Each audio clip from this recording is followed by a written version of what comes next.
বৃদ্ধাঙ্গুলটা এটা ক্রস হয়ে যাবে বৃদ্ধাঙ্গুল, তাহলে আমার হাতটা কি শক্ত হয়ে গেছে, তাই না?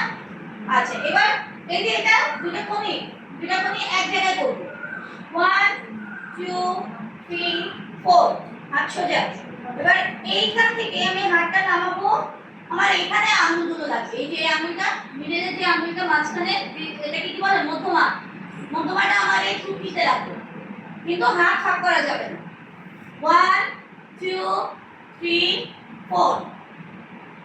এবার পাটাকে ভি করো, ভি করেছি, হাতটা ছেড়ে দাও। আগে আমরা বসবো, দেখি কিভাবে বসতে হয়, তারপর আমরা হাত সহ বসবো। দেখো, পা ভি করেছি, এবার বসো। 1 2 3 4। ইজি ভাবে বসবো, হাত কিন্তু আমার এখানে। ওকে, এবার 1 2 3 4 5 6 7 8। পা জোড়া, পা সবার জোড়া। এবার সমান চোখ বন্ধ, মাথা উপরে। 1 2 3 4। এবার চোখ খুলবো, বুকের কাছে নিয়ে আসবো। ধীরে ধীরে সব ধীরে ধীরে হাঁটু ভাঙবে না, হাঁটু ভাঙা যাবে না, হাঁটু ভাঙা যাবে না। হ্যাঁ, এবার সোজা।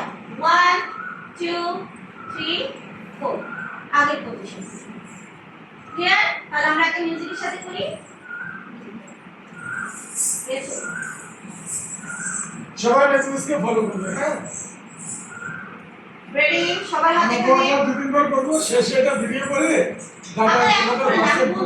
আমি বলবো। ওরা আগে একটু শিখে নেয়, একদম লাস্ট যেটা সেটা ভিডিও করবেন। তাহলে